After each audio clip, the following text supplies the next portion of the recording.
Je vous souhaite la bienvenue à cette conférence printanière de l'équipe de recherche sur le placement et l'adoption en protection de la jeunesse. Donc, aujourd'hui, en fait, j'ai le privilège avec ma collègue Anne-Marie Piché de vous présenter des résultats concernant un des projets de recherche là, qu'on a mené ensemble, qui concerne l'ambivalence du désir de retrouver son parent d'origine. Donc, mieux comprendre l'expérience et les besoins des personnes adoptées en protection de la jeunesse en matière de recherche d'antécédents et de retrouvailles. Avant qu'on commence, là, j'ai quelques petites informations d'usage à vous partager. Pour favoriser là, le déroulement optimal de la conférence. Donc, vous allez constater que votre son et vos caméras sont fermés. C'est pour nous permettre de pouvoir vous faire la présentation sans qu'il y ait de dérangement ou d'interruption. Par ailleurs, on souhaite que vous puissiez poser toutes vos questions. Donc, vous pouvez le faire via le chat ou le mode conversation. Vous pouvez donc écrire vos questions, même au fur et à mesure là, pendant la présentation. Puis, à la fin, Anne-Marie et moi prendrons une petite période de temps là, pour répondre à vos questions et à vos commentaires. Vous avez vu aussi que la conférence d'aujourd'hui, comme les autres, elle est enregistrée. Suite à un petit montage, on les dépose sur notre chaîne YouTube de l'équipe de recherche. Donc, vous pourrez écouter en différé cette conférence à votre guise. Et la présentation PowerPoint d'aujourd'hui sera également disponible sur le site Internet de l'équipe de recherche. Donc, habituellement, je crois que vous recevez un petit courriel qui vous indique que le tout est disponible. Quelques petits mots si jamais vous ne connaissez pas, si jamais c'est votre première fois avec nous, sur l'équipe de recherche sur le placement et l'adoption en protection de la jeunesse. Donc, on est une équipe de 16 chercheurs-chercheuses de différentes universités, mais on a aussi la particularité d'être une équipe en partenariat, donc avec des milieux de pratique. Alors, on a des co-chercheurs, co-chercheuses aussi des milieux de pratique. Et on a 11 milieux partenaires, à la fois institutionnels, associatifs, communautaires et aussi ministériels. Et on est la seule équipe de recherche qui s'intéresse en fait tout spécifiquement là, aux questions entourant le placement et l'adoption en protection de la jeunesse. Si vous n'avez pas encore, ne nous suivez pas encore sur nos différents réseaux sociaux et notre site web, vous avez des codes QR ici qui vous permettent d'accéder à tout cela. Également notre courriel, donc équipe placement adoption, pour nous rejoindre plus directement.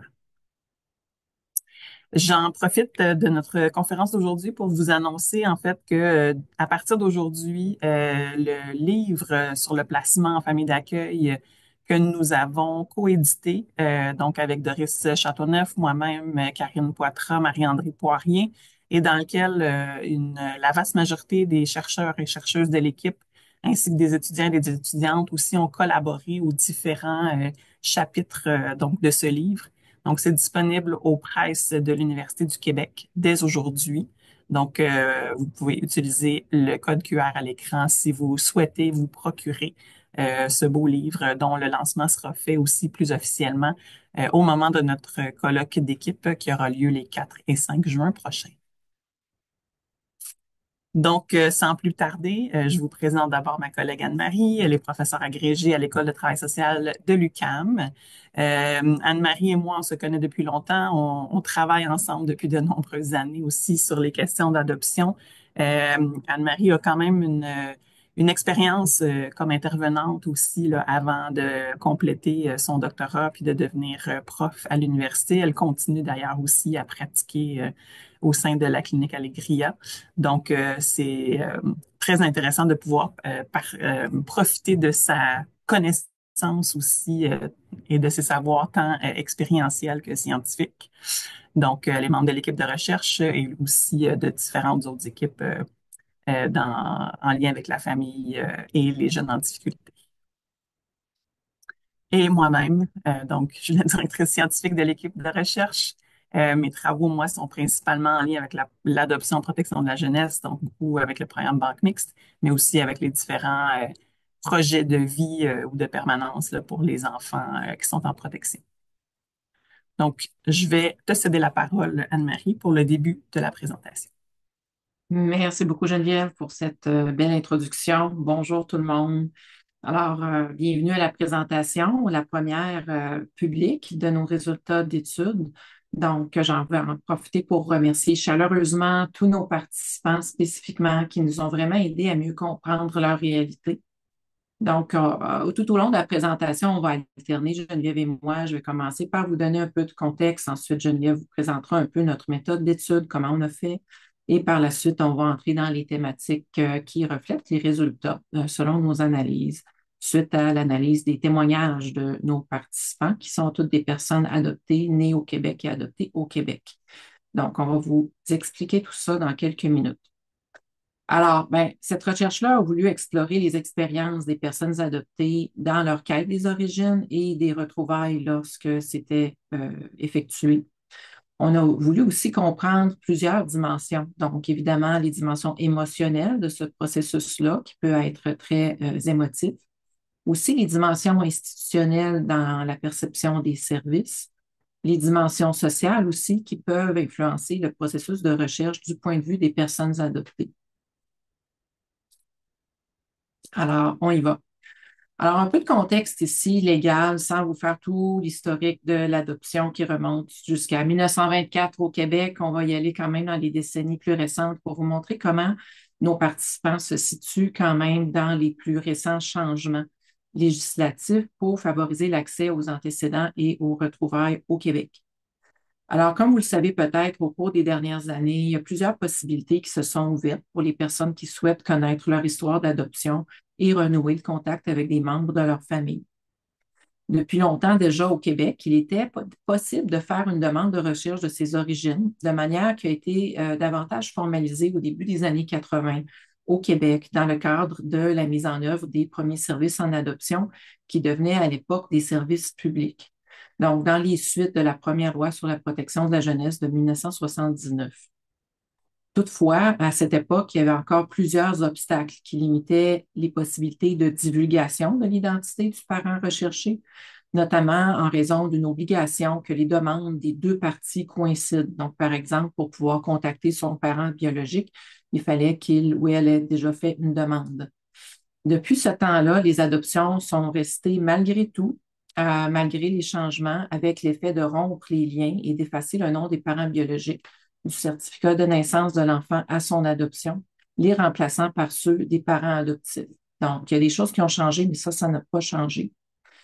Toutefois, le programme d'adoption qu'on appelle Banque mixte au Québec a davantage encouragé la connaissance des origines en rendant dès 1988 possible la continuité de certains contacts avec le parent avant l'adoption et durant le processus d'adoption s'il devenait confirmé, mais pas nécessairement pour tous les enfants. Bon, c'était possible comme un placement avant l'officialisation de l'adoption n'exigeait pas alors la confidentialité. Maintenant, donc, si on saute dans les années récentes, pour toutes les personnes adoptées de toute époque, confondues nationales et internationales, avec ce qu'on appelle le projet de loi 113 ou la loi 113, qui est effective depuis 1900, pardon, depuis 2018, on réaffirme la confidentialité des dossiers d'adoption quand même. Toutefois, on vient ouvrir l'accès davantage par les mesures suivantes. Donc, vous allez entendre nos participants réfléchir un peu sur ces aspects-là, leur compréhension, parfois leur incertitude par rapport à ces changements-là pour leur dossier. Alors, qu'est-ce que ça a changé? D'abord, le projet de loi 113. Ensuite, je vous parlerai du projet de loi 2 qui est effectif depuis l'an passé. Alors, d'abord, la loi 113 a commencé à faciliter les échanges d'informations entre les parties, donc entre une personne qui demande et celle qui reçoit, ou deux personnes qui demandent, à moins de refus de l'une de ces parties. Donc, en permettant aux personnes adoptées d'obtenir leur nom initial, celui de leurs parents, mais seulement pourvu qu'ils soient déjà inscrits au dossier et pourvu alors, à ce moment-là, qu'ils soient vérifiables par documentation officielle. Donc, ça a changé depuis, mais c'était le cas en 2018. Et pourvu qu'ils ne fassent pas l'objet d'un refus du parent recherché, refus de divulgation et refus de contact qui est aussi possible. Toujours en 2018, on venait permettre la divulgation de l'identité du parent biologique, mais seulement un an après son décès, à moins qu'il ait accepté de son vivant une demande ou qu'il en ait fait une lui-même. On maintient aussi à ce moment-là la protection de l'identité de la personne adoptée, ce qui ne change pas du tout, peu importe les cadres législatifs. Elle peut toujours refuser d'être identifiée et refuser d'être contactée. On inscrivait aussi dans la loi à ce moment-là l'obligation du parent adoptif d'informer son enfant de son adoption. Et ça a l'air d'une évidence pour la plupart des gens, mais il y a des participants, même dans notre recherche, des participants qui ont vécu le fait de se faire cacher leur adoption pendant plusieurs décennies. Donc, ça, c'est inscrit désormais dans la loi. Aussi, ben, avec le PL 113, on n'avait plus besoin de demander aussi une retrouvaille nécessairement pour accéder seulement à ses antécédents. Toutefois, la majorité des gens ont aussi demandent encore des retrouvailles ou l'ajoutent suite à une demande d'information. Donc, ce qui a changé avec le projet de loi 2, donc qui est effectif depuis le 8 juin 2024. Alors, il y a un changement majeur que vous connaissez peut-être en retirant aux parents biologiques le droit de refuser la divulgation de leur nom, donc le fameux droit de veto. Celui-ci devient donc divulgué automatiquement suite à une demande de la personne adoptée s'il est inscrit évidemment au dossier et retraçable. Cette information-là devient aussi accessible aux enfants d'une personne adoptée à son décès si elle est encore inconnue à ce moment-là, l'information, donc sur les grands-parents.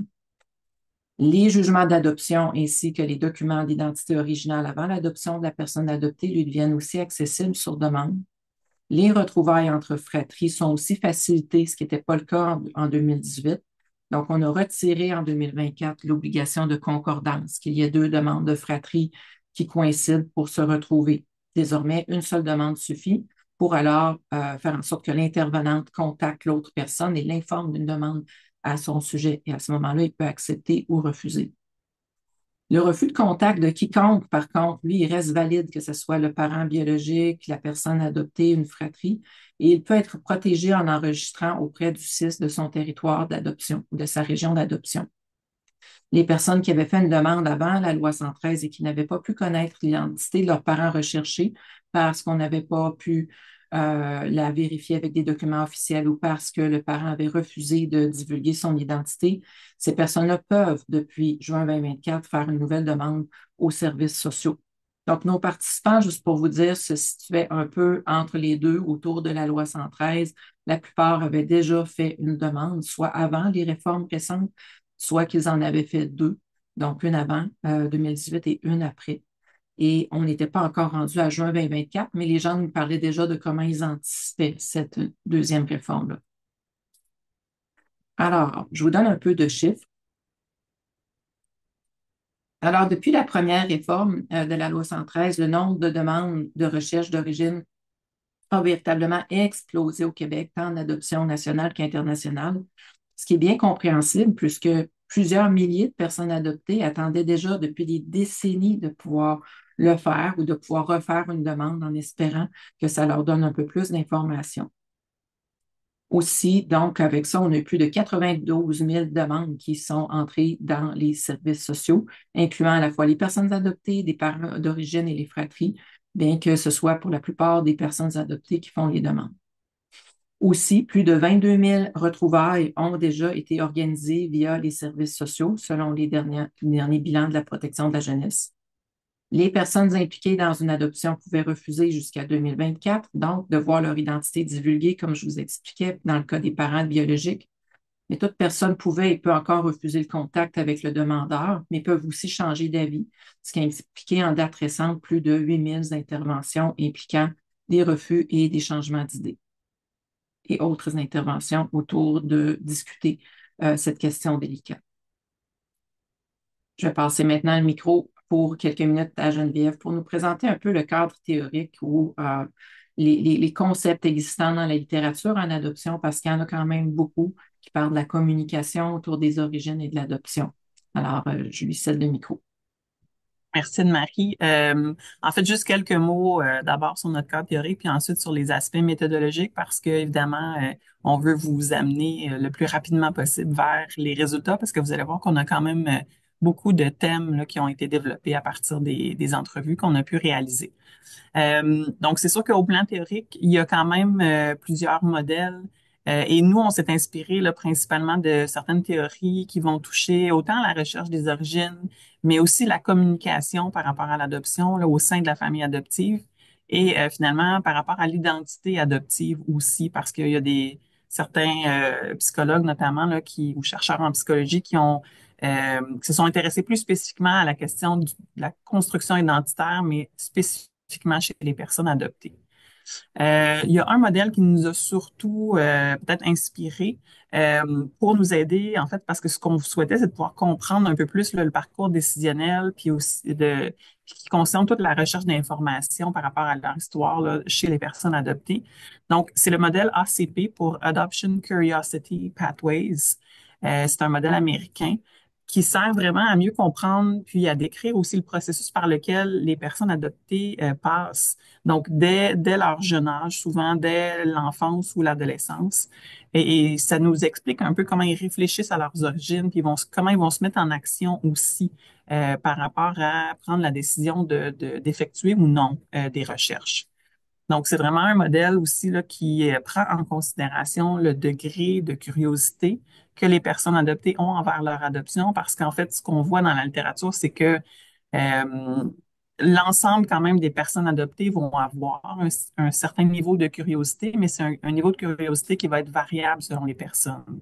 Donc, certaines vont être un peu curieuses, mais ça sera pas quelque chose qui va prendre beaucoup de place dans leur vie, jusqu'à l'autre bout du continuum où les gens peuvent être éprouver une très, très grande curiosité, puis que ça va les occuper à différents moments de leur vie, puis de façon même des fois un peu constante, là, d'être toujours à la recherche de plus d'informations concernant leurs origines. Et donc, dans ce modèle-là, en fait, on identifie un peu comme trois étapes par rapport au parcours de curiosité sur l'adoption. Donc, dans un premier temps, il y a l'identification d'un déficit d'information, d'un manque d'information concernant son adoption. Donc, c'est à partir du moment où la personne adoptée se met à réfléchir et à se poser des questions sur son adoption, ça peut arriver à ce moment-là qu'elle va identifier un écart entre l'information qu'elle aimerait avoir puis l'information qu'elle a. Donc, à ce moment-là, plus aussi elle va investir de ressources, donc en termes de temps et d'énergie, à réfléchir à son adoption, puis plus elle est susceptible donc de ressentir de la curiosité par rapport aux informations qui lui sont manquantes. Ensuite, comme deuxième étape, on va déterminer en fait en fonction en fait déterminer l'intensité de la curiosité par rapport à son adoption. Donc, c'est la curiosité généralement qui représente la source de motivation puis le moteur pour s'engager dans l'action, pour dans le fond rechercher effectivement les informations qui sont manquantes. Puis ce qu'on constate, c'est que c'est ça, la curiosité varie selon plusieurs facteurs. Donc, ça peut être en fonction de l'âge, du genre de la personne, en fonction aussi de qui sont les membres de sa famille qui suscitent de la curiosité. Donc, ça peut être les parents, mais ça peut être d'autres membres de la famille aussi. Puis, en fonction aussi des facteurs qui vont soit faciliter l'accès à l'information ou encore faire obstacle à l'accès à l'information. Et finalement, ben, la dernière étape, c'est l'action, justement, d'entreprendre des démarches pour trouver l'information. Donc, à ce moment-là, c'est quand la personne vraiment euh, commence activement à faire des actions pour retrouver l'information qui lui manque.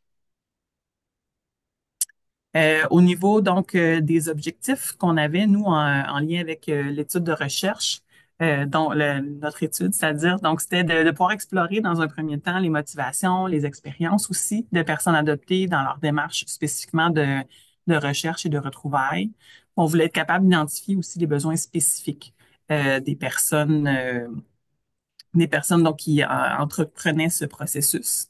Et aussi voir dans la mesure où, pour les personnes en tout cas qui allaient jusqu'à poser des actions, quel était l'impact des retrouvailles donc sur leur point de vue. Alors, on a réalisé 16 entrevues au total. Ce sont toutes des personnes qui sont nées et adoptées au Québec. Donc, c'est vraiment de l'adoption locale dont on vous parle ici. C'est des adoptions qui ont lieu donc après les années 70, donc à partir en fait de 1970.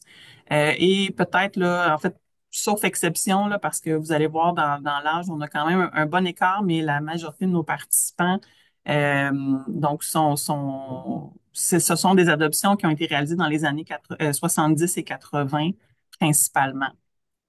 Donc, des participants qui, sauf exception là, de trois personnes, La grande majorité se retrouvait entre 34 et 53 ans au moment où on les a rencontrés.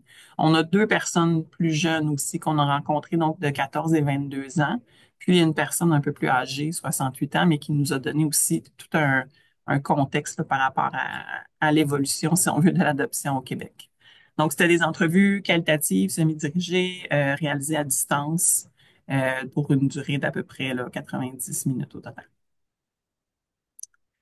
Euh, pour ce qui est du guide d'entretien, donc on avait en fait deux versions du guide parce que on souhaitait rencontrer à la fois des gens qui avaient fait des démarches, mais aussi des gens qui n'étaient pas nécessairement intéressés à se mettre en action. Donc, vous voyez quand même à l'écran que la majorité des participants qu'on a rencontrés avaient posé des actions, donc pour aller chercher de l'information, mais aussi dans beaucoup de cas pour effectuer des retrouvailles. Donc, c'est 14 des 16 personnes rencontrées. Puis, il y a deux personnes qu'on a rencontrées qui n'avaient pas nécessairement, qui ne s'étaient pas encore engagées dans des démarches. Et donc, notre guide d'entrevue nous permettait à la fois de nous adapter là, à l'une ou l'autre de ces situations-là. Puis, pour ce qui est des différentes thématiques, là, vous avez un peu plus le détail à l'écran. Comme vous aurez accès au PowerPoint, je vais pas aller dans le détail de tout ça, mais ça vous permet de voir. Donc, on a quand même abordé plusieurs aspects. Donc, pour évidemment d'abord comprendre un peu le contexte de leur adoption, mais explorer aussi leur perception, leur représentation de leurs origines, leur niveau de curiosité, leurs sentiments par rapport au niveau d'information qu'elles avaient, le processus de recherche dans lequel elles se sont ou pas euh, lancées, ce que ça a pu provoquer aussi comme réaction émotionnelle chez ces personnes-là. Et finalement, dans celles qui avaient effectué des contacts, donc de raconter un peu comment ça s'était passé. Puis finalement, évidemment, on s'intéressait aux besoins de soutien, donc de savoir à travers leur expérience ce qui avait été aidant, mais aussi peut-être ce qu'elles n'avaient pas nécessairement eu, puis ce qui aurait pu les aider davantage.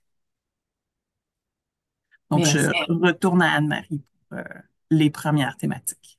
Merci beaucoup, Geneviève. Alors, je vais vous donner un aperçu ou un petit menu de tout ce qu'on va aborder d'ici à la prochaine heure. Donc, les thématiques principales, on a finement analysé toutes ces entrevues-là en équipe de recherche. Donc, déjà, merci aussi à nos assistants de recherche pour de nous avoir aidés à aller extraire de tout ça du sens, des significations d'après leurs histoires de vie, n'est-ce pas? Donc, on a voulu aborder un peu toutes ces questions-là, puis au final, on a retenu donc principalement les éléments suivants. Il y avait beaucoup de choses. Alors, des témoignages très riches. D'abord sur la première thématique, qui sont les besoins et les émotions qui sont vécus par les personnes adoptées dans le processus de quête, des premières pensées sur leurs origines qui peuvent remonter à l'enfance jusqu'au déroulement de retrouvailles et après cela. Ensuite, on va aborder les motivations qui ont animé ces personnes à rechercher leurs origines, les difficultés d'accès à ces informations dans les démarches via les services sociaux et l'usage d'autres moyens pour les trouver. Ensuite, les moyens informels utilisés pour compléter sa recherche. Et par moyens informels, on entend l'usage des réseaux sociaux et des tests ADN commerciaux. Et enfin, on va parler de l'expérience souvent ambiguë des retrouvailles par rapport à comment elles sont souvent idéalisées. Alors, on commence avec les besoins et les émotions vécues. Donc, nos participants ont exprimé des besoins très variés au cours de leur recherche, qui allaient d'avoir du soutien psychologique, à avoir accès à des dossiers transparents et complets des services sociaux, tout en passant par le besoin d'avoir une meilleure préparation émotionnelle et d'avoir la possibilité au final de construire un récit significatif, donc de se réapproprier leur histoire autour de leur adoption. Un des besoins les plus fréquemment exprimés par les participants, donc vous allez voir des citations des gens qu'on a choisis ici, donc qui les expriment bien ici. Donc, besoin d'avoir un accompagnement personnalisé et empathique tout au long de leur parcours. Nombreux de nos participants ont ressenti que les services institutionnels manquaient parfois d'humanité, avaient abordé leur cas avec détachement, avec même un manque de considération pour des impacts des moyens d'annonce utilisés, par exemple de recevoir la nouvelle du refus de son parent à soit divulguer son identité et à refuser un contact demandé, mais de se le faire annoncer au téléphone sans offre de rencontre de soutien en personne, alors que dans les faits, pour que vous le sachiez, c'est possible et c'est même recommandé aujourd'hui dans les protocoles d'intervention. Donc, on va voir aussi que d'autres personnes ont, au contraire, eu des expériences très aidantes, très satisfaisantes. Donc, ici, on a vu quand même plus de personnes au temps de la réforme de la loi 113, alors que les services étaient en train de se mettre en place davantage. Peut-être qu'il y avait un accès moins égal à ces services au niveau psychosocial. Donc, les services sociaux ont bel et bien ces ressources, mais elles sont restées fort méconnues, en fait, de la plupart de nos participants dans leur expérience de recherche, même si ça peut être indiqué à certains endroits. On peut penser par ailleurs que le temps d'attente qui était alors très long durant la COVID et pendant la période d'implantation avec beaucoup de dossiers, donc, durant toutes ces années-là, peut-être que les gens aussi ont pas remarqué ou ont oublié certaines informations sur l'offre de soutien, mais peut-être qu'ils ne les avaient pas eues. Donc, ça reste quelque chose qui est difficile à interpréter. Mais ils n'ont pas senti beaucoup ce soutien-là, malheureusement. Donc, au-delà de la dimension plus informationnelle de l'obtention de ces archives personnelles, il y a de toute évidence des retombées très émotionnelles et qui sont importantes pour eux. Plusieurs participants ont critiqué l'aspect aussi un peu trop formel ou impersonnel de certaines interactions institutionnelles, par exemple, d'être abordé un peu comme un numéro, ou d'autres d'être perdus dans les communications entre les changements d'intervenants au dossier dans ces années-là. Pour certains, l'information sur comment faire une demande, même sur quel établissement contacter sur leurs droits, n'était pas du tout claire, visiblement, au moment de leur demande, et on s'en est aperçu en interprétant leur témoignage comme quoi ils auraient dû pouvoir y avoir accès, qu'il y avait des choses qui étaient déjà instaurées, mais qui n'étaient pas claires encore pour eux, même des années plus tard. Donc, la plupart de nos participants réfèrent soit une première ou une deuxième demande d'avis. Certains en ont fait dans les années 80 et 90, mais en ont fait une deuxième parfois après la nouvelle loi de 2018. Donc, quelques-uns ont reçu un accompagnement du début jusqu'à la réception de leur sommaire et même jusque dans l'organisation de leur retrouvailles après. On va revenir plus loin sur ce qu'ils ont apprécié, ceux-là de leur soutien qui était crucial à recevoir. L'accès donc à des dossiers transparents et complets, on revient là-dessus, c'est vraiment un besoin qui est exprimé comme étant critique pour les personnes adoptées qu'on a rencontrées. Beaucoup exprimaient une frustration face au secret qui entourait encore leur fichier d'adoption et que ce soit encore le cas à la base. Donc, on doit faire une demande, aller chercher des années plus tard et faire toutes sortes de démarches pour y avoir droit, plutôt que d'y avoir droit tout de suite dès l'adoption. Ensuite, beaucoup ont exprimé des frustrations suite aux obstacles qui venaient limiter leur capacité à obtenir des informations qu'ils jugeaient essentielles. Et ça, même avec les possibilités plus grandes qui étaient tout de même offertes par la loi 113, beaucoup de doutes persistaient encore dans leur point de vue sur ce que ça avait changé en fait pour eux ou pas.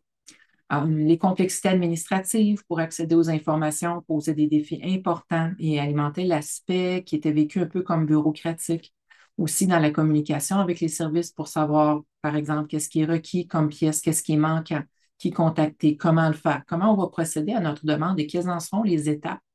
Le fait de savoir comment ça va procéder, c'était important pour eux parce que d'abord de vouloir simplifier les procédures, mais même si ce n'est pas toujours possible, de pouvoir se les faire expliquer clairement pouvait, de leur point de vue, grandement réduire leur stress et rendre la recherche plus accessible et mieux soutenue. Donc, dans toute l'incertitude qui reste présente, peu importe la qualité des services, de savoir si on va trouver quelque chose dans son dossier, si on va trouver les informations qu'on souhaite ou pas, si on va retracer la personne ou pas plus ou moins rapidement. C'est de naviguer beaucoup d'incertitudes, mais c'est comme si le fait d'avoir des étapes et un soutien clair pouvait réduire un peu le stress lié à cette incertitude. Sur le soutien émotionnel et la préparation, donc on voit bien déjà dans les témoignages ici aussi que la charge émotionnelle qui est liée à la recherche des origines est considérable. Et beaucoup de personnes adoptées soulignent la nécessité d'obtenir ce soutien émotionnel tout au long du processus, pas seulement de la part de professionnels, mais aussi de leur entourage. Il y a une participante qui réfléchissait à l'importance d'être préparée avant de s'engager même dans une recherche, qui a exprimé ne pas eu avoir l'occasion à ce moment-là d'élaborer ses attentes, ni celles de la famille biologique dans la demande. D'autres insistent sur l'importance d'une présence de soutien lors des moments critiques, ce qu'ils n'ont pas eu lors des services, sauf exception, mais certains l'ont trouvé par défaut dans leur famille adoptive ou dans leur entourage, ou avant de faire des démarches de soutien-là. Il semblerait que de ces témoignages qui sont différents des autres que le soutien offert ou rendu disponible, du moins explicitement, est varié selon les régions, selon les intervenants, selon les moments où ils ont fait leur demande. Certaines personnes proposaient même des solutions pour peut-être centraliser les ressources, pour faciliter la navigation dans ces défis émotionnels et logistiques de leur recherche. Leurs besoins de soutien émotionnel ne se limitaient pas non plus à la période active de recherche, mais se poursuivaient après la découverte des informations, parfois des années plus tard, si on leur parlait des années plus tard. Alors, pour de nombreuses personnes adoptées aussi, la recherche de leurs origines ne se limite pas à découvrir des faits, mais implique bien de reprendre possession de leur histoire et de redéfinir le récit qui entoure leur adoption, en essayant de recoller les morceaux qui ont été fragmentés par la coupure des liens et d'avec leurs informations pendant si longtemps. Ce processus amène au-delà des résultats en soi. En fait, il devrait pouvoir susciter l'élaboration de leur questionnement intérieur, de pouvoir retourner à chaque étape dans l'attente, par exemple, dans l'identification de leur motivation de recherche, qui tendent aussi, selon leur témoignage, à évoluer au fur et à mesure de l'obtention des informations. Par exemple, ce que je cherche et qui je recherche, l'importance que ça a, tout ça peut changer assez rapidement pour certaines personnes. Donc, pour arriver à digérer ces résultats, mais aussi à envisager la suite, jusqu'où je vais dans ma recherche, par exemple, il peut être bon de se questionner. Mais pour se questionner et se sentir soutenu, c'est important d'avoir l'écho d'une autre personne. C'est important de se faire poser directement la question, que ce soit par une intervenante ou un proche, pour aider à orienter sa prise de décision. Donc, cet espace de soutien fourni ou pas pour mieux élaborer leur récit mène à une plus grande prise de conscience de leurs besoins sous-jacents qui sont derrière la motivation à savoir et à retrouver, au fond, qu'est-ce que je cherche, pourquoi je fais ça, qu'est-ce que je pense que ça va m'apporter. Donc, les personnes adoptées de notre groupe avaient besoin d'intégrer leur découverte dans un sentiment de soi qu'on pourrait nommer comme étant cohérent, le souhait d'aller chercher une plus grande stabilité identitaire. Pour beaucoup, ça impliquait de réconcilier à la fois leurs identités adoptives, donc établies au sein de leur famille adoptive depuis l'enfance, et leur identité en lien avec leur famille d'origine. Pour plusieurs personnes, ça comptait d'avoir cette double appartenance et le nommer. Et même s'il persiste un manque d'information ou qu'il y a un déni de contact, ils peuvent continuer à faire ce travail-là pour réconcilier leur double appartenance, leur double identité. D'autres ont pu avancer dans le travail, d'autres deuils présents dans leur vie non liés à l'adoption en faisant leur démarche. Et le fait pour eux d'avoir pu au moins tenter une recherche, même si le résultat était décevant ou même s'ils n'ont pas pu valider l'identité d'un parent, ça peut être vécu par certains comme un sentiment d'aboutissement, au sens de dire au moins j'aurais essayé, au moins j'aurais été jusqu'au bout de ma recherche. Et certains ont eu un certain sentiment de clôture, même imparfaite, qui pouvait leur permettre d'un peu mieux accepter la perte. Donc, ce sont des émotions complexes et mixtes et qui peuvent se vivre tout à fait en même temps, ce que je vous dis là. Alors, quelques révélations de quoi ils nous ont parlé par rapport à qu'est-ce que les sommaires d'antécédents ou d'autres moyens de recherche leur ont appris. Alors, parmi les exemples de contenus nombreux qui sont révélés dans le processus de dévoilement des résultats, soit par les services, soit par les réseaux sociaux ou par les tests ADN, dont on vous parlera plus tard, quelques témoignages ici qui donnent un aperçu de la teneur encore et de toute la charge des informations. Donc, il y a un participant qu'on voit ici, numéro 7, qui a même déclenché sa recherche en trouvant par hasard dans la maison de ses parents adoptifs ses papiers d'adoption, alors qu'on lui avait entièrement caché depuis le début, même le fait qu'il était adopté. Donc, dans certains cas, comme pour les gens qui apprennent en même temps les circonstances de leur adoption et le décès de leur mère d'origine, les informations à digérer sont doubles sur le plan émotionnel. Certains contenus brassaient beaucoup donc les émotions, d'autres, en fait, ont été au contraire très rassurants pour eux. Donc, d'apprendre le contexte de vie spécifique de leur mère. C'était beaucoup la mère qui était recherchée. Certains, leur père, mais la plupart du temps, c'est pas surprenant, les gens s'intéressaient beaucoup plus à leur mère d'origine. comment était sa vie, les circonstances de vie des parents lors de leur conception ou d'apprendre des problématiques qui ont été vécues dans la famille. Tout ça, c'était particulièrement important à savoir pour la plupart de nos participants, au-delà de connaître des noms ou des dates. Même si les informations sont difficiles ou semblent négatives, elles pouvaient permettre à plusieurs, en fait, d'avancer, de confirmer même parfois des intuitions qu'ils avaient eues pendant des années que les choses ont pu se dérouler de cette manière-là, ce qui leur permettait de donner un peu plus sens à ce qui avait pu se passer, plutôt que de rester dans un mystère. Donc, malgré que les émotions secondaires à la découverte soient souvent difficiles et tristes à intégrer, ces informations ont permis de mettre un contexte à leur placement adoptif à l'époque. Je vais vous parler un peu ici d'un concept qui peut nous aider à mieux connaître le côté spécifique des deuils vécus par les personnes adoptées en général, mais qui ressort beaucoup lors d'une recherche de leurs origines. C'est ce que les auteurs Boss et Yeats appellent le deuil ambigu ou le deuil blanc, ce qui est bien reflété dans nos témoignages.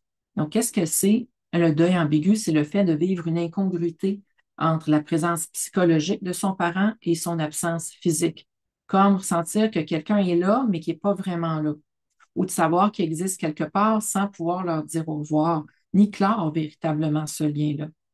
Ça cause une persistance du sentiment d'incomplétude dans leur deuil, quelque chose qui va toujours rester intangible et irréversible comme perte. Donc, le deuil, c'est un aspect fondamental du processus de retrouvailles parce qu'il est en effet très difficile de faire le deuil d'une personne qui n'est pas décédée aussi. Donc, ça, c'est une composante profonde des récits des participants qu'on a rencontrés.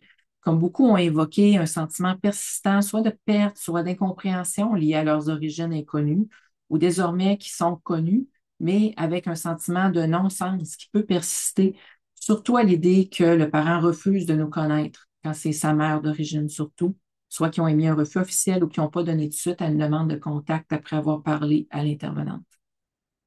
Face aux résultats de ces tests, les adoptés ont des expériences qui sont surtout marquées par l'ambiguïté. Donc, des tests ou des sommaires, je devrais préciser, qu'on parle des tests ADN ou des informations recueillies sur les réseaux sociaux, peu importe, des résultats, des informations plus claires, peut persister une certaine ambiguïté, une confusion, des émotions mixtes au vu de tout ce que ça peut soulever. Soulagement et déception, par exemple, par rapport à ce qui était attendu.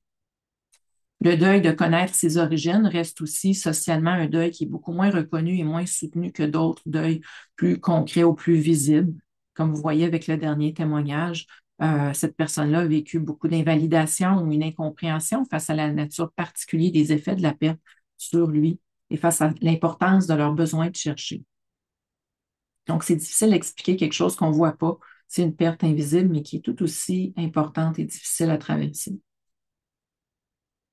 La même ambiguïté va se refléter dans le sentiment d'étrangeté, non pas juste de son parent d'origine qui est souvent nommé comme étant encore un étranger, une étrangère, mais du fait de penser qu'on aurait pu vivre une autre vie, donc la fameuse vie parallèle, d'avoir pu, peut-être, on ne sait pas, vécu une autre vie si on n'avait pas été adopté, très différente, de tenter d'interpréter, de comparer, mais sans avoir de contexte ni d'information pour le faire, c'est difficile comme de raison. Est-ce que ça aurait été meilleur ou pire? Il tente de se projeter, comme vous voyez, cette jeune, donc la seule mineure de notre échantillon, qui se questionne ici dans la première citation. Donc ça aussi, ça peut limiter le sentiment de clôture ou de trouver une meilleure acceptation du fait d'avoir été adopté ou de ne pas avoir eu ces informations, de s'être vu assigner une nouvelle identité par l'effet légal et psychologique de la rupture complète des liens par l'adoption et par la règle de confidentialité. Donc, Geneviève, je te passerai maintenant la parole pour nous parler des motivations. Oui, donc évidemment, on a exploré aussi quelles étaient les motivations qui habitaient les participants et les participantes là, concernant leur désir d'effectuer des démarches pour rechercher leurs origines. Évidemment, il y a toutes sortes de motivations différentes. Une première série, si on veut, de motivations qu'on vous présente ici, c'est en lien avec leurs préoccupations par rapport plus spécifiquement à la santé. Donc, c'est pas nécessairement juste le fait d'être curieux par rapport à ses antécédents médicaux, mais c'est vraiment aussi là, de répondre en fait à un besoin émotionnel, puis à répondre aussi à certains questionnements qui peuvent apparaître lors de transitions de vie. Donc, on a des participants, participantes, par exemple, qui nous disaient, ben, à partir du moment où ils ont appris que, elles avaient des problèmes de santé spécifiques qui, normalement, sont héréditaires. Donc, ça pouvait être un déclencheur pour commencer à faire des recherches. Donc, c'était vraiment, c'est ressorti quand même pour beaucoup de participants, pas nécessairement tous. Et aussi, l'idée était de pouvoir soit se rassurer par rapport à son bagage de santé, son bagage génétique, ou encore pour apprendre à mieux se connaître aussi, connaître ses antécédents, puis pouvoir donc évaluer son risque par rapport à certaines maladies. Euh, ce processus de découverte-là par rapport à certaines informations médicales, généralement, va apporter quand même un apaisement parce que ça leur confirme en fait un peu d'où peut provenir la maladie. Puis surtout aussi pour les personnes qui avaient effectué des retrouvailles, de voir que si le parent avait aussi cette même maladie-là, puis de voir que son état évolue bien, donc était capable de se projeter aussi dans quelque chose de semblable. Donc ça venait aussi pouvoir les apaiser. Puis selon les auteurs, donc ce qu'on voit aussi, c'est que la valeur de l'information génétique, c'est pas nécessairement juste pour la prédiction des maladies, mais ça va aussi toucher à la construction du projet de vie et au maintien d'une autonomie individuelle, puis d'un bien-être global aussi pour les personnes adoptées. Donc, particulièrement si elles ignorent leurs antécédents familiaux, donc ça leur permet, ça a un apport en fait à tous ces niveaux-là aussi. Sinon, un autre aspect, en fait, qui touche les motivations, on s'est rendu compte, en fait, du fait d'avoir des participants, participantes aussi à différents âges, qui étaient rendus donc à différentes étapes de leur vie, nous ont permis de voir que, en fait, la motivation aussi, les motivations, en fait, je devrais dire, évoluent dans le temps, ne sont pas fixes, ne sont pas stables, donc peuvent changer en fonction des étapes de vie. Puis ça va refléter vraiment tous les changements au niveau de leurs priorités personnelles, la maturité aussi qu'ils vont acquérir avec le temps, puis des fois certaines circonstances externes qui sont pas nécessairement de leur ressort. Donc, on note quand même que souvent, à un jeune âge, c'est beaucoup la curiosité qui prend une certaine place dans leur vie, dans leur construction identitaire aussi. Mais souvent, on voit que chez les plus jeunes, ben, il peut y avoir un manque de ressources, un manque de préparation aussi pour savoir comment entreprendre les démarches. Il y a quand même aussi beaucoup d'appréhension, de crainte là, par rapport aux répercussions que le fait d'entreprendre des démarches pourrait avoir. Donc, autant dans le fond sur eux, mais aussi beaucoup sur les autres personnes qui sont concernées, donc les membres de la famille biologique, par exemple, mais aussi sur leurs parents adoptifs. Donc ça aussi, on va voir un peu plus loin là, la notion de conflit de loyauté qui peut être présente chez ces personnes adoptées.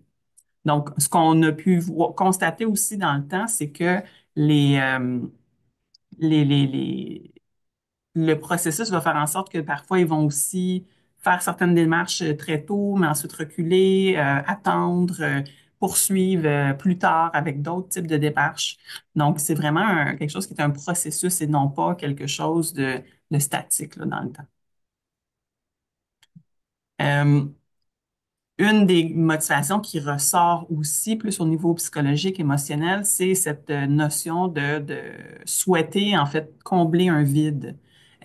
Donc, les personnes adoptées peuvent, pas nécessairement toutes évidemment, mais peuvent ressentir quand même cette impression de vide intérieur, de par le fait, un peu comme on mentionnait au début, que des fois certaines informations sont manquantes, on arrive plus difficilement à s'expliquer certaines choses.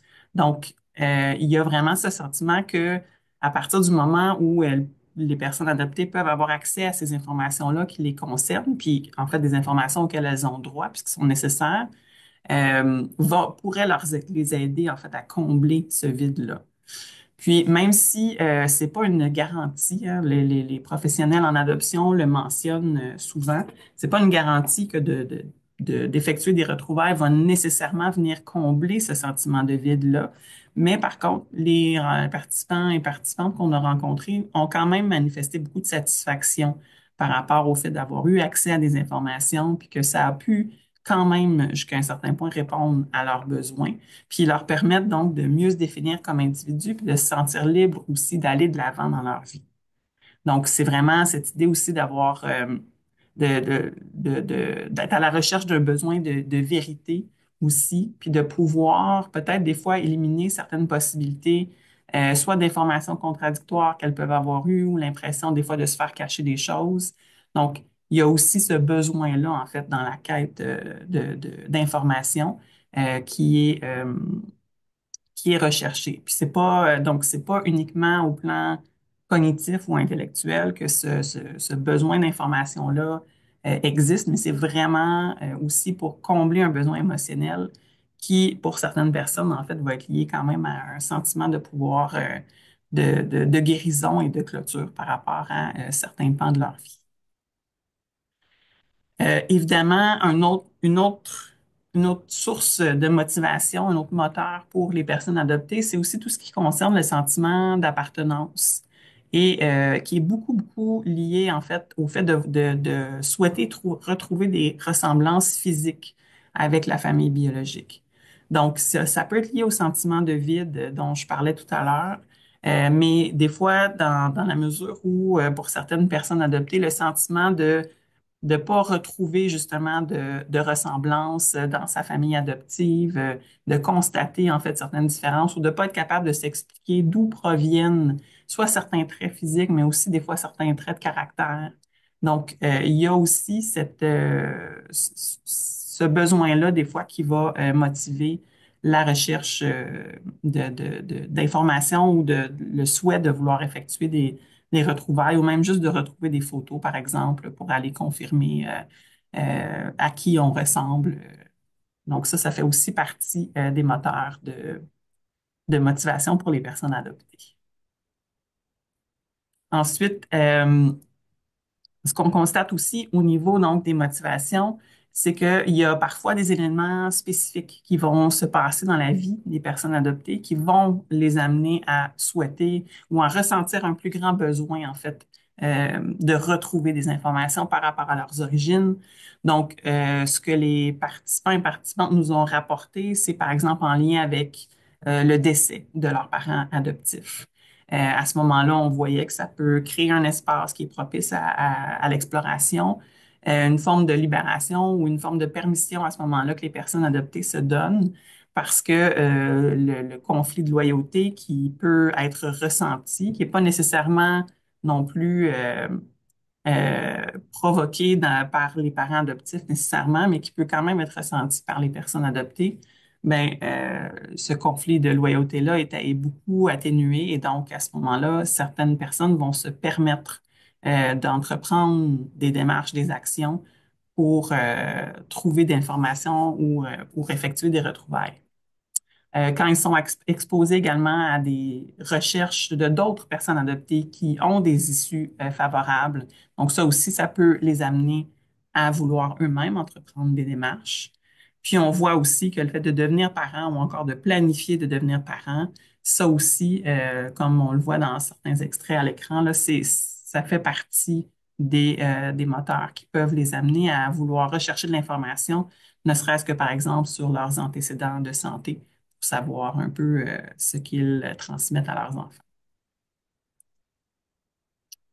Euh, J'en ai glissé un petit mot aussi, mais on voit à travers les motivations aussi beaucoup.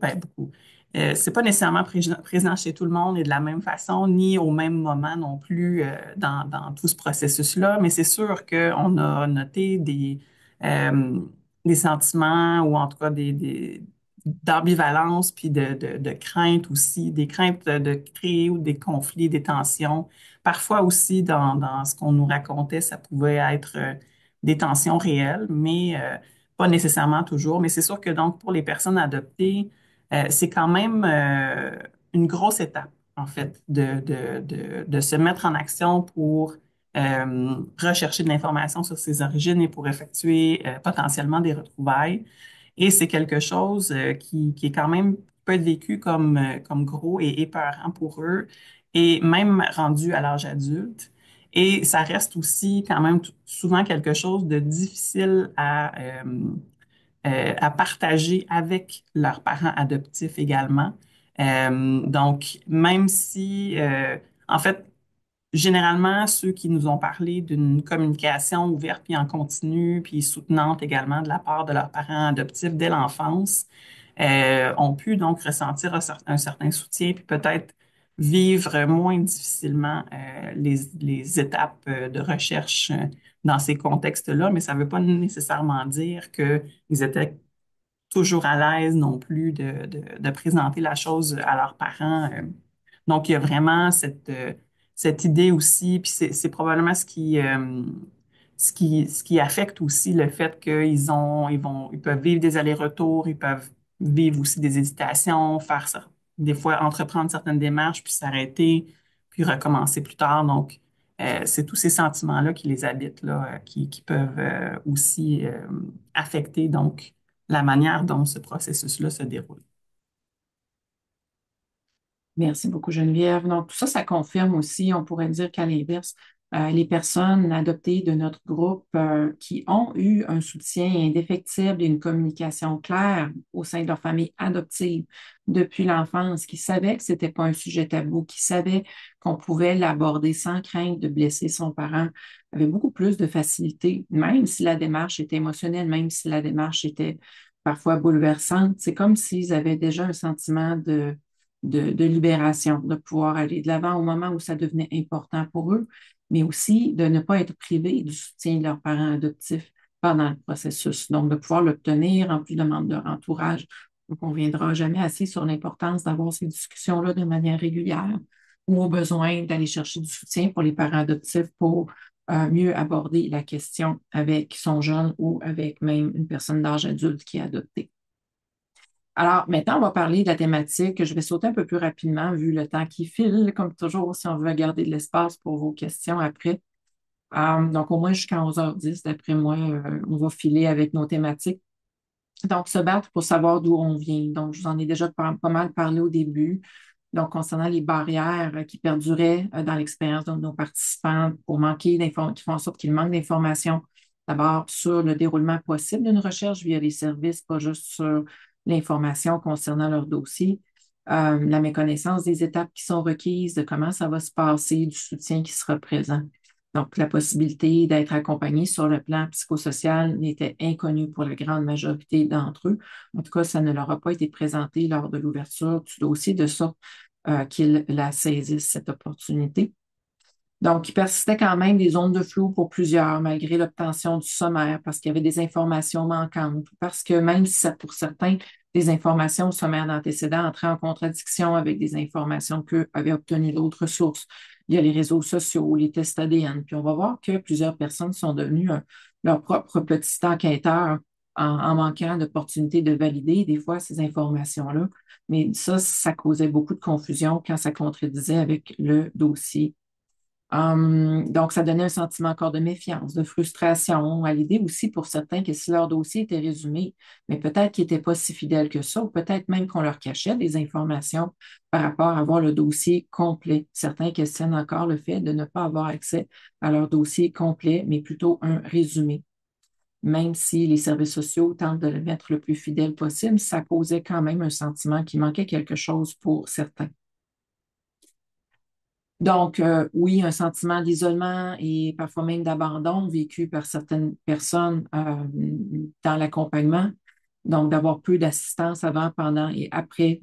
Certaines personnes qui disent, ben, il y a quelque chose d'impersonnel quand justement, ça prend tellement de réflexion, d'effort et puis c'est une grosse étape de prendre un téléphone ou de saisir son clavier Internet et de l'envoyer, la fameuse demande d'accès à ses antécédents, d'avoir laissé un message sur une boîte vocale de savoir comment ça va être traité et par qui, par un humain, évidemment, et de manière humaine d'un bout à l'autre. Donc, ça, c'était particulièrement difficile. Aussi, le manque de propositions de rencontres en personne, alors que c'est possible d'en demander une et que dans les cas d'annonces les plus difficiles et avec les jeunes, c'est même obligatoire de proposer une rencontre. Donc, et ceux-là n'avaient aucune information sur la possibilité d'accompagnement. Bon, je saute rapidement sur le suivant. Donc, limite des contenus dans ce qui est appris au dossier ou lorsqu'il n'y a pas de réponse du parent, même s'il est retracé et que l'intervenante a validé son identité. Donc, certains ont eu le sentiment qu'ils n'ont rien appris de plus, même s'ils ont fait deux demandes à deux époques différentes. ou ceux, je trouve, qui sont particulièrement en ambiguïté du fait de s'être buté à un refus non officiel de la mère. Donc, dans plusieurs cas, la mère a pu être contactée par l'intervenante avant de demander son autorisation pour établir un contact, une retrouvaille. Et la mère d'origine qui répond parfois oui, ben peut-être, je ne sais pas, je vais y penser, je vais vous rappeler, et qu'après ça, elle est complètement disparue, il n'y a plus aucun moyen de la rejoindre. Donc, c'est comme un refus ambigu, en fait, vécu par les personnes qui sont laissées avec un petit espoir, mais ne pas savoir si un jour elle va se décider ou affirmer un vrai oui ou un vrai non.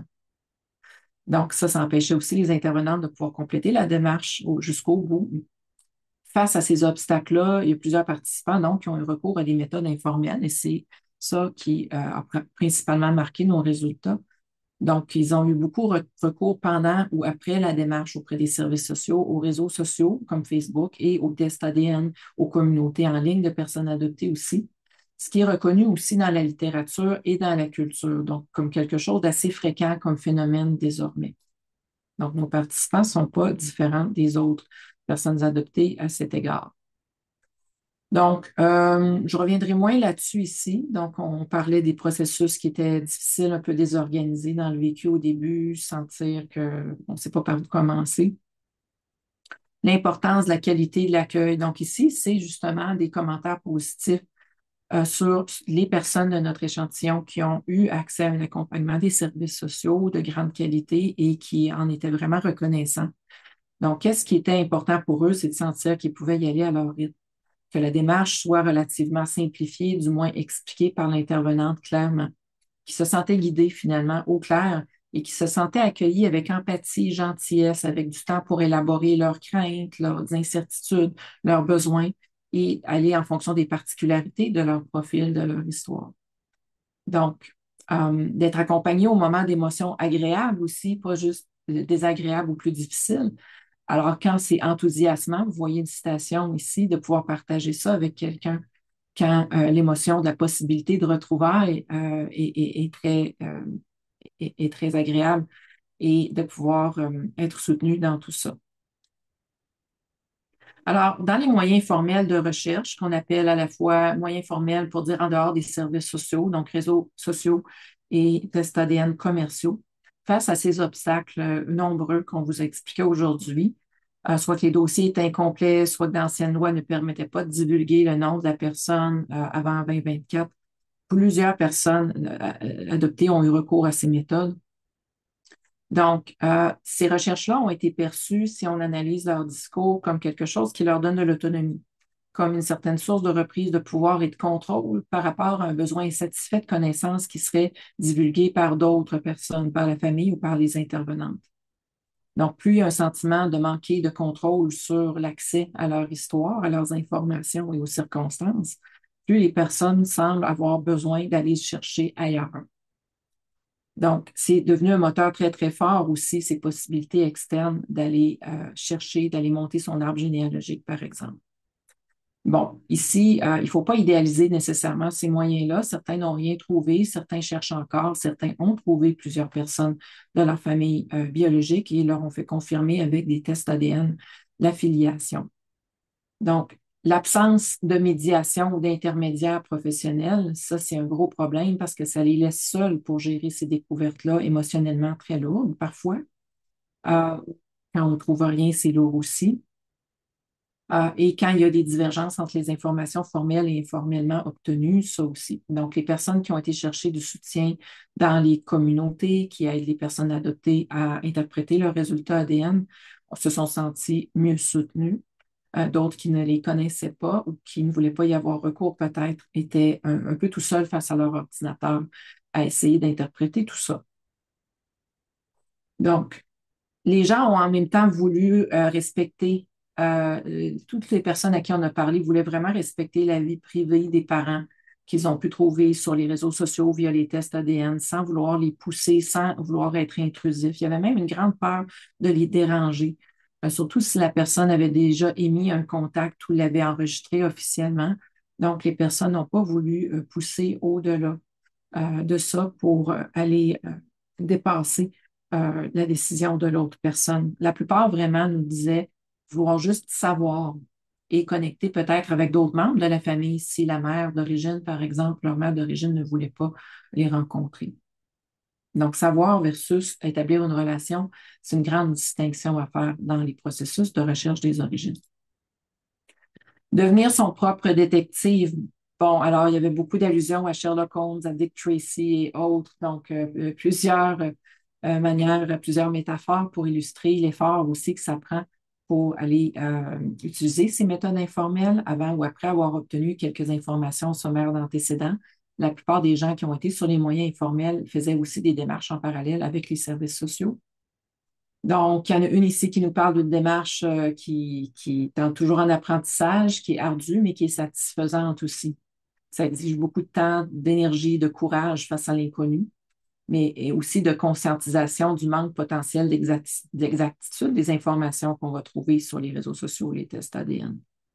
Certains parlent d'y avoir été, enfin, sur les réseaux sociaux, vu l'époque, dès leur adolescence, par curiosité. Et certains ont comblé des trous dans leur arbre généalogique en validant les informations, surtout, je vous dirais, avec l'aide de membres de la famille élargie, donc des cousins et cousines, demi-sœurs, demi-frères qu'ils ont pu trouver par ces moyens-là et en les mettant côte à côte. Donc, ici encore d'autres citations, donc brièvement comme quoi certaines informations obtenues les motivent souvent à aller chercher encore plus loin, ce qui est cohérent avec le modèle théorique qu'on vous présentait au début. Donc, la curiosité se nourrit aussi d'informations déjà obtenues dans le processus, surtout si elles sont alignées avec ce qui est important pour nous ou qu'est-ce qu'il devient en fait au fil des recherches de trouver.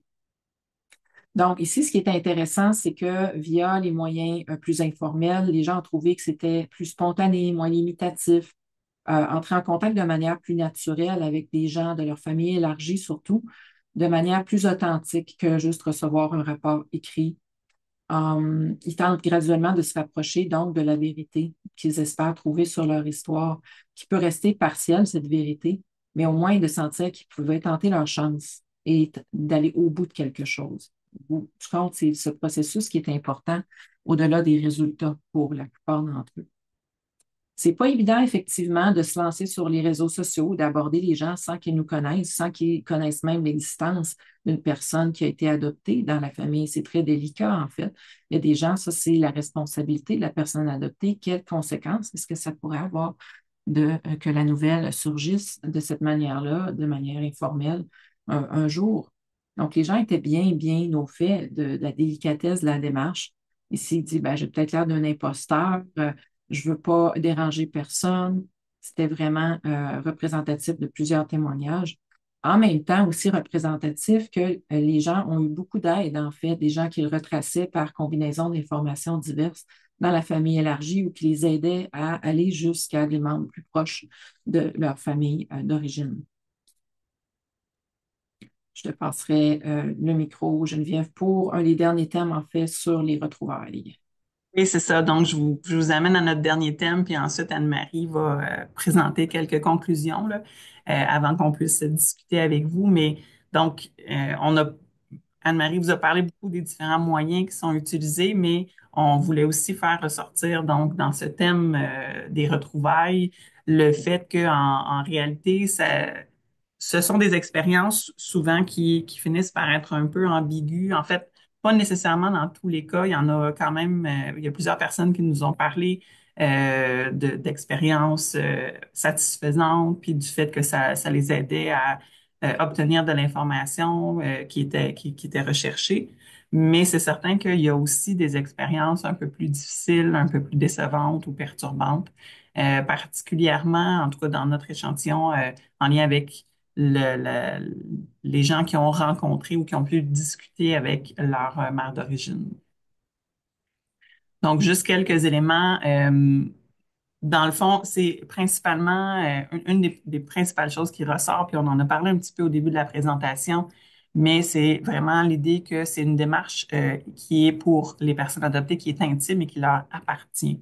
Donc, souvent, ce qu'on constate, même si, malgré le besoin quand même de soutien qu'on vous identifie aujourd'hui dans cette présentation aussi, mais que les participants et participantes nous ont partagé aussi d'avoir ce besoin de soutien-là, mais il reste quand même que souvent dans les débuts, c'est aussi une démarche qu'ils souhaitent s'approprier, qu'ils souhaitent réaliser seuls dans un premier temps, qu'ils veulent amorcer parce que, comme étant quelque chose justement qui leur appartient puis qui est très, très intime.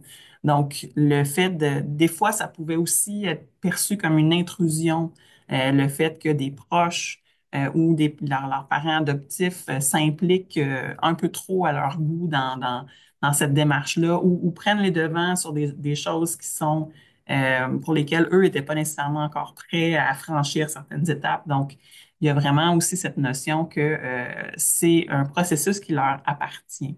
C'est aussi une démarche qu'ils veulent faire et pour laquelle, dans le fond, ils veulent qu'on respecte leur rythme, qu'on puisse aussi les laisser en fait faire les choses à leur façon, donc de ne pas vouloir se sentir infantilisés non plus dans cette démarche-là.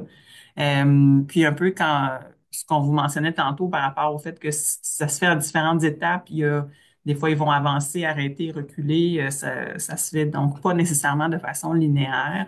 Ben, un des exemples de ça aussi, c'est que certains des fois vont avoir le besoin, par exemple, d'appeler les services sociaux simplement pour vérifier, s'assurer qu'ils ont bel et bien un dossier à leur nom, que l'information, elle est là, mais sans nécessairement être prêt tout de suite ou prête à prendre connaissance de ces informations-là dès le départ.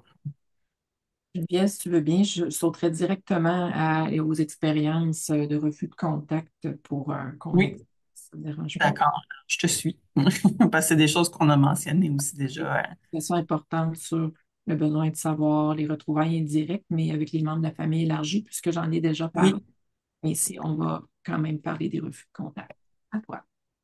voilà. Donc, en fait, par rapport au refus, mais en fait, ça aussi, je pense que tu en as glissé un tout petit, un petit mot aussi, un petit peu tantôt, mais quand on parlait donc du refus informel des parents d'origine ou de la mère d'origine qui ne dira pas formellement qu'elle refuse tout contact, mais qui ne redonnera pas signe de vie. Donc, et en fait, ce qui est ressorti aussi du discours de nos participants, participantes, c'est qu'au-delà du fait d'être déçus, oui, d'avoir un refus de contact, c'est aussi dans toute la façon dont c'est annoncé, le soutien aussi qui est proposé à ce moment-là. Donc, ça aussi, c'est quelque chose qui a été mentionné. Euh, la difficulté aussi, donc, de faire face à un parent qui peut changer d'idée. Donc, justement, c'est ça, qui a un premier contact qui se fait, mais que par la suite, il n'y aura plus d'autres réponses au bout du film. Donc, ça aussi, ça peut être difficile pour les personnes adoptées là, de réussir donc à avoir tous les morceaux du casse-tête puis à bien comprendre qu'est-ce qui motive un peu ce refus-là. Donc, et ça, c'est quelque chose qui peut être vécu donc de façon éprouvante et raviver aussi un sentiment de rejet ou d'abandon chez les personnes adoptées. Euh, la question aussi là, de pouvoir y aller progressivement, de se laisser le temps, en fait, d'encaisser les informations qui sont reçues suite aux rencontres, de se donner le temps d'intégrer l'information aussi.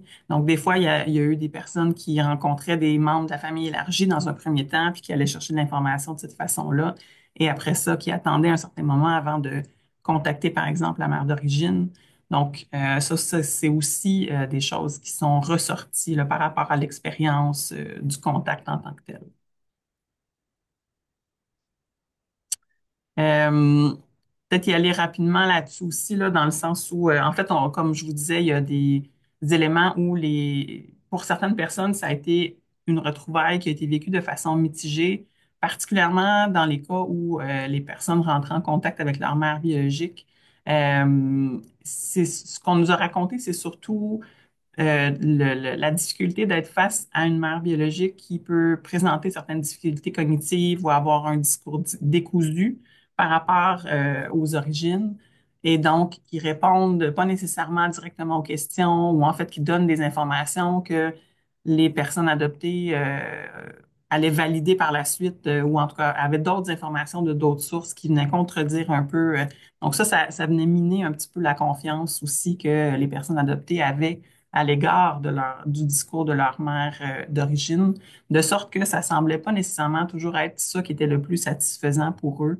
On a plutôt des personnes qui nous ont parlé de comment ça pouvait être très, très satisfaisant pour eux de rencontrer d'autres personnes qui avaient connu leurs parents d'origine et donc là, d'avoir l'impression d'avoir accès à une vision beaucoup plus intime de qui étaient leurs parents d'origine, des fois même plus que de rencontrer directement, en fait, ce parent-là.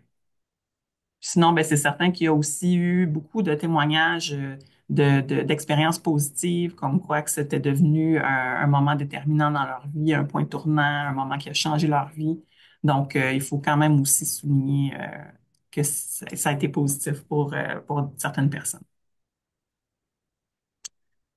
Et finalement, un petit mot pour vous dire aussi qu'en était-il pour la suite? Donc, une fois la retrouvaille était effectuée, est-ce que c'est sûr que certains souhaitaient pouvoir poursuivre certains contacts, il y en a d'autres aussi qui ont souhaité, pour qui ça a été satisfaisant ou alors pas nécessairement satisfaisant, mais de prendre conscience, par exemple, que la mère d'origine répondait plus ou moins aux attentes, que ça donnait plus ou moins ce qu'ils souhaitaient aller rechercher. Donc, souhaite à ce moment-là mettre un terme et ne pas nécessairement poursuivre d'autres contacts par la suite. Donc, c'est sûr que là aussi, les expériences étaient quand même divergentes, mais de façon générale, c'était pas nécessairement dans le but de vouloir construire des relations, mais c'était vraiment plus pour répondre à leurs besoins de connaissances. Et donc, après un certain nombre de contacts, souvent ce besoin-là pouvait être comblé, puis qu'il n'y avait pas nécessairement le besoin, en fait, d'aller plus loin dans ces relations-là. Merci Geneviève. Donc, je vais aller directement terminer avec quelques implications pour les politiques concernant l'accès aux origines et les pratiques, comme on a beaucoup parlé de la perspective des usagers et des citoyens. Donc, nos résultats soulignent l'importance de créer des systèmes de plus en plus empathiques, les plus transparents et les plus accessibles possibles pour soutenir les personnes adoptées dans la recherche, d'améliorer la transparence, comme quoi la législation devrait prioriser le droit des personnes adoptées à un accès complet à leur dossier. À la formation, c'est un appel aussi à la formation accrue des professionnels parce qu'eux aussi ont besoin de soutien dans ces situations complexes pour offrir un accompagnement sensible et personnalisé. Pour favoriser aussi la connexion aux ressources communautaires, comme la plupart les ignoraient, n'en ont pas reçu des services CIS en référence. Par contre, d'autres participants ont trouvé une grande richesse dans certaines associations de personnes adoptées au Québec qui ont pu les assister d'un bout à l'autre de la démarche. Et reconnaître en fait les expériences diverses, donc diverses motivations, divers degrés de curiosité, différentes choses qui les animent dans leur besoin de connaître leur histoire et de pouvoir ensuite clore un chapitre de leur vie et passer à un autre. Enfin, ce qu'on veut souligner ici, c'est toute la négociation des personnes adoptées avec aussi des discours sociaux qui présentent encore l'adoption comme une substitution ou un remplacement complet d'une famille par une autre, jusqu'à dans l'effacement de leurs origines au niveau de la documentation qui est produite au niveau légal lors de l'adoption. Les participants ont rejeté cette notion-là de substitution, de remplacement, malgré leur sentiment très fort d'appartenir à leur famille adoptive avant tout, en plaidant beaucoup à travers leurs témoignages pour la reconnaissance de leur connexion double aux familles adoptives et biologiques à différents degrés, du moins pour leur droit d'avoir connaissance de toute leur histoire.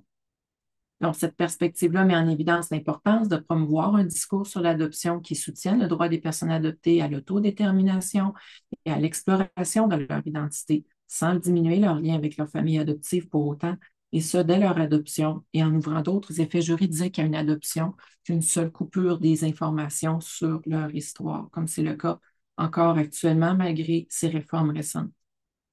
Je terminerai en donnant la parole à une participante qui disait, j'aurais aimé que ma famille soit mieux soutenue aussi. À l'époque, vous adoptiez quelqu'un et la vie commençait à partir de l'adoption, mais c'est pas si simple. Je trouve que ça dit tout. Donc, merci beaucoup de votre attention soutenue. Nous remercions également les membres de l'équipe de recherche, nos assistantes, Pierre-Anne Paradis, Myriam Touga, Anne-Sophie Bérubé et Corinne Beaumier, tour à tour durant les années de la recherche. Je remercie aussi ma collègue Geneviève Pagé, bien entendu. Et on va passer aux commentaires et questions dans le chat ou si vous voulez lever la main, on vous écoute.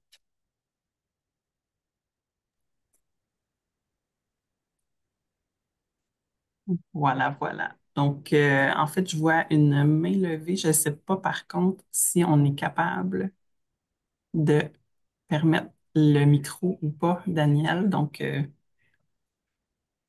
si jamais ça ne fonctionne pas, juste d'écrire dans le chat. Ça fonctionne pour Ah, ça moi, fonctionne. si vous me OK. le permettez. Oui, oui, vas-y. C'est moi qui dois me donner l'autorisation. Parmi toutes les personnes que vous avez interviewées, d'abord, merci beaucoup pour cette recherche-là. Elle est tellement réelle. À Pétale Québec, on a reçu aussi des parents, des adultes jeunes et plus vieux adoptés qui cherchaient cet accompagnement-là. Ma question, c'est parmi les personnes que vous avez interviewées, vous avez rencontrées, lorsqu'il y a les retrouvailles et qu'on découvre un patrimoine familial, on découvre une famille élargie, parfois même des secrets, pour certaines personnes qui se sont confiées, c'était un envahissement sur le plan émotionnel, beaucoup une charge émotive très forte à la limite de l'inconfort, même plus que de l'inconfort, au point que vouloir se protéger, c'était de vouloir prendre du recul ou eux-mêmes décider de cesser les contacts ou cesser la démarche. Vraiment, là, un envahissement étouffant. Et je sentais chez ces personnes-là une incapacité de prendre cette décision-là sans être accompagnée.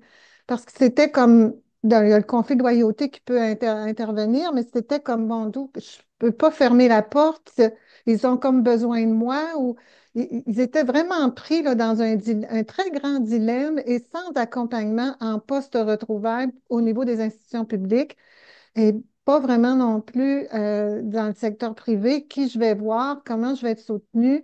Mais ça devenait vraiment là, très étouffant, très envahissant et les personnes ne savent pas comment. Ils savent qu'ils doivent prendre une décision et ils savent qu'elle peut être difficile, mais ils ne veulent pas prendre cette initiative-là de prendre cette décision-là. Est-ce que ça a été quelque chose qui a été partagé? Oui, je peux répondre. Tout à fait. Donc, puis ça, dans le fond, ce fait-là, ça reflète beaucoup et encore plus que ce qu'on vous a déjà reflété, leur témoignage, l'importance d'être préparé à ces éventualités dès le départ. Donc, de pouvoir nommer en accompagnement plusieurs scénarios possibles. Identifier comme la personne se connaît au moins quand même dans sa personnalité propre avant d'obtenir les résultats et ces communications-là qui peuvent être désorganisées, désorganisantes, intrusives ou perturbantes de connaître un peu mieux ses propres limites. Sinon, ben, d'avoir au moins une personne pour l'aider à les repérer, à pouvoir avoir des phrases clés, à pouvoir avoir que ce soit des textos, que ce soit des communications verbales, que ce soit de savoir qu'est-ce qu'on veut partager comme information sur nous-mêmes, sur notre vie, sur notre famille et qu'est-ce qu'on peut se protéger de recevoir aussi, jusqu'où on va se laisser en recevoir. Donc oui, il y a des participants, on en a un peu moins parlé, mais qui avaient eu des contacts dans la famille élargie. Certains ont eu des informations plus perturbantes que d'autres, qui avaient trouvé le moyen, en parlant avec d'autres personnes aussi et en réfléchissant beaucoup au fond, qu'est-ce qu'ils étaient prêts à donner suite pour se protéger. Donc, il y a des stratégies de curiosité pour aller chercher, mais on sait que les personnes adoptées aussi orientent leur manière de chercher, de recevoir les informations et de communiquer avec les membres de leur famille d'origine de manière à se protéger émotionnellement et c'est tout à fait OK. Donc, que ce soit des informations qui nous lancent plus de questions, qui nous donnent des réponses, que ce soit des informations sur le décès ou la vie très difficile de la mère biologique. Souvent, c'est ça qu'on obtient. Comment est-ce qu'on peut aussi se donner le droit? Puis j'ajouterais un point sur le conflit interne qui n'est pas seulement, en effet, envers les parents adoptifs, d'en parler, mais on peut en ressentir un entre son besoin de savoir et de renouer, peut-être pour certains, avec la famille biologique, et son besoin qui peut être d'en rester là, ou d'avoir renoué un contact ponctuel. En fait, pour beaucoup de nos participants, c'était ça, sans nécessairement vouloir nouer de relations, surtout quand on découvre en effet qu'il y a des éléments problématiques, une exposition de notre vie privée trop grande ou des communications qui sont elles-mêmes troublantes ou qui ne font pas du bien. Une personne l'a bien dit, à un moment donné, j'ai réalisé que ça ne faisait plus du bien. Donc, les contacts avec sa mère qui n'avait pas vraiment d'écoute, qui ne l'accueillait pas. C'est là qu'on voit qu'au-delà de l'importance de la ressemblance physique qui est établie à la base dans la curiosité des personnes adoptées, quand on constate de grands écarts, soit au niveau de la ressemblance psychologique, de la manière de parler des choses, de la manière de s'adresser aux autres, de la manière d'avoir un respect juste de nos frontières, donc dans ce cas, c'est là qu'il constate tout un décalage. Mais ça aussi, ça peut être le point de départ d'un certain deuil. Disant, OK, jusqu'à un certain point, là, je vois la différence. Et d'autres ne l'ont pas autant vu. Mais pour ceux-là, c'est important de leur donner la permission et de leur donner des références externes, d'avoir des discussions entre pairs adoptés aussi, pour pouvoir normaliser et valider ce fait-là. Autrement, ils peuvent sentir beaucoup un sentiment de culpabilité d'arrêter le processus ou de ne pas vouloir aller aussi loin que les autres s'attendent. Donc, voilà ce que je pourrais proposer à ce sujet-là. Merci beaucoup pour votre question. Donc, on prendrait une autre personne. Geneviève, est-ce qu'on a quelqu'un? Mélanie Dionne. Bonjour, moi je m'appelle Mélanie Dion, je travaille au secteur adoption retrouvailles au CIS du Bas-Saint-Laurent. C'est très, très intéressant ce que vous avez fait comme recherche. Je vois deux enjeux là, qui a été soulevé, puis j'ai un peu de la difficulté à voir comment on pourrait faire autrement.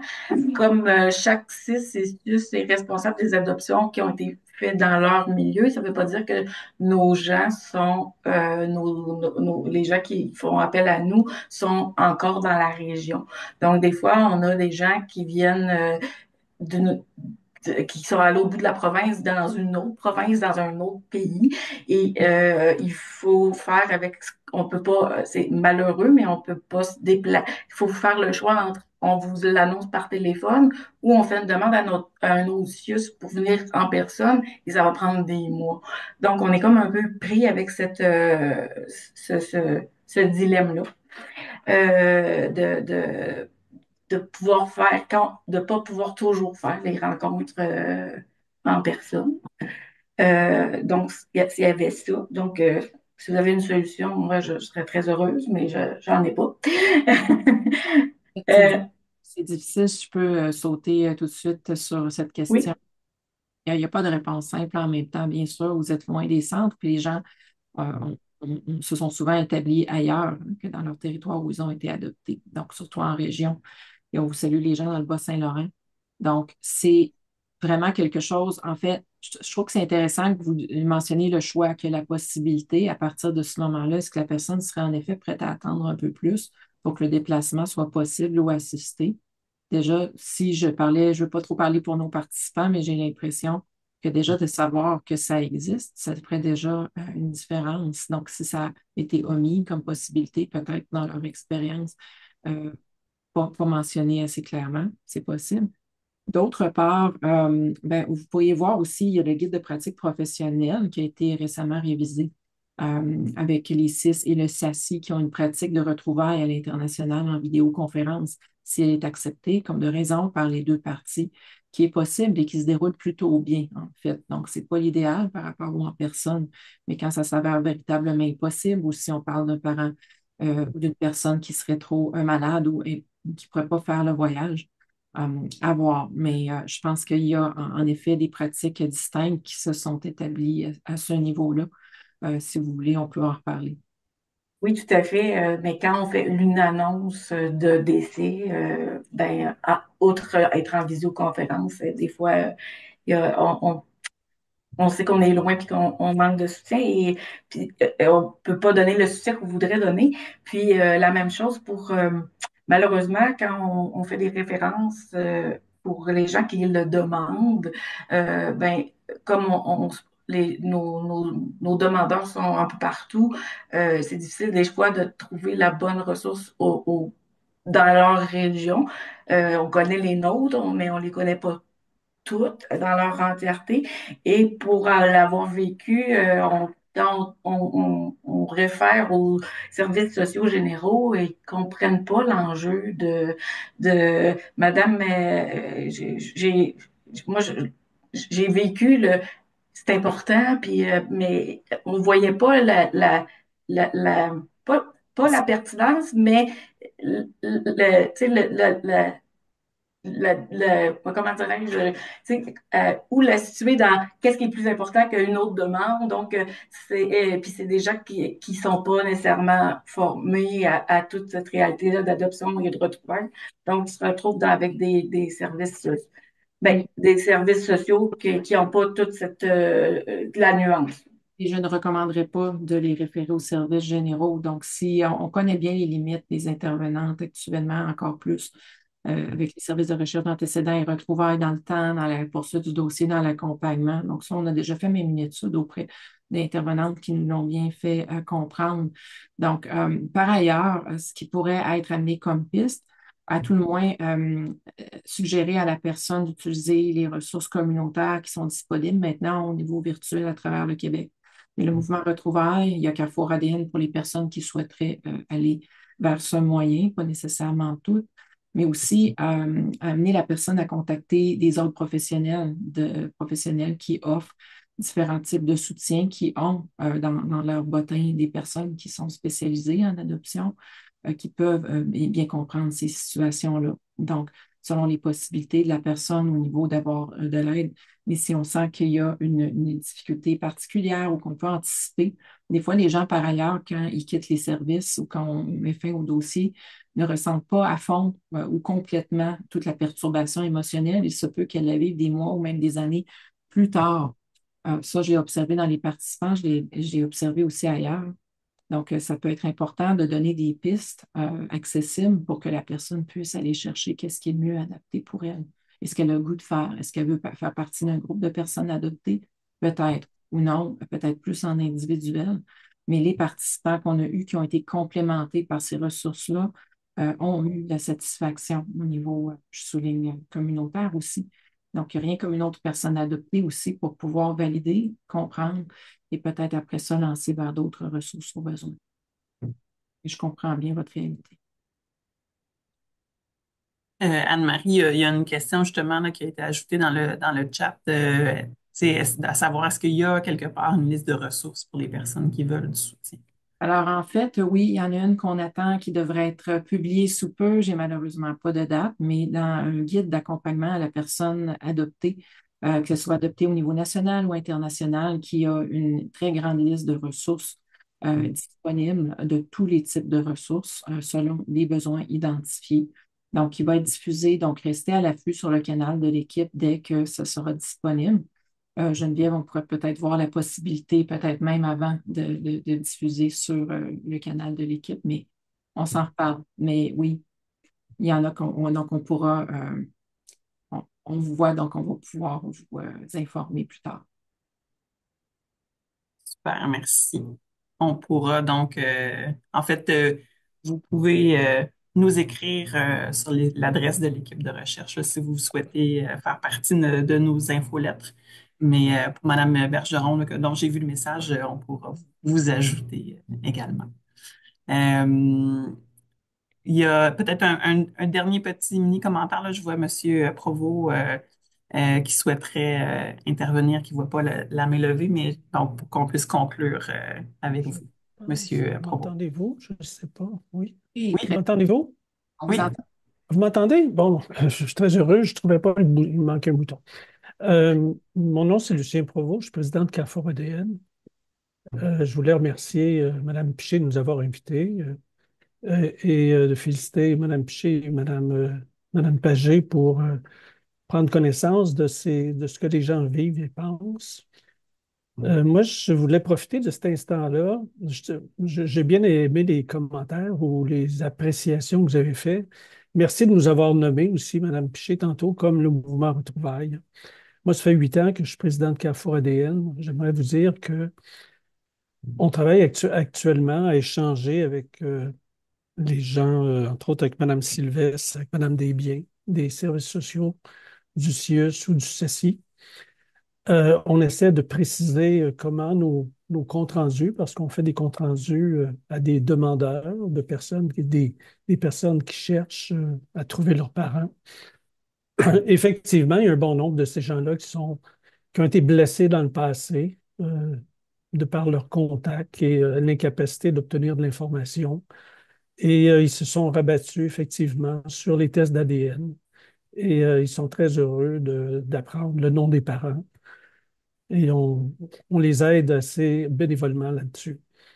Et on leur demande de plus en plus de transmettre le compte-rendu que l'on fait, des comptes rendus qui font 5, 8 pages et qui sont basés essentiellement sur des relations pour trouver un parent. Ce travail-là est fait par des bénévoles. On fait ça depuis 8 ans. On demande à nos demandeurs donc de transférer ce document-là aux services sociaux, donc aux services sociaux de la région. C'est pour ça que je suis très heureux de pouvoir dire quelques mots pour dire que on essaie d'aider ces gens-là vraiment pour qu'ils puissent finalement trouver leurs parents. C'est tout ce que je voulais dire. Je vous remercie de m'avoir donné cette opportunité-là. Et Merci. je suis, je suis très heureux de parler d'être en contact avec des gens des services sociaux de la province de Québec. Merci. Merci. Merci beaucoup, Monsieur Provost. Puis oui, je trouve ça vraiment intéressant, la collaboration qui se dessine de plus en plus entre vous. Donc, pour aller chercher le plus de ressources possibles pour le plus de personnes possibles selon leurs besoins.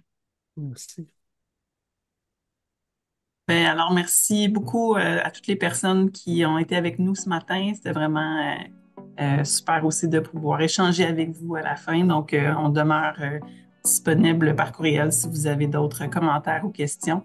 Puis, je vous donne rendez-vous pour notre dernière conférence printanière là, qui aura lieu le 21 mai, si je ne me trompe pas.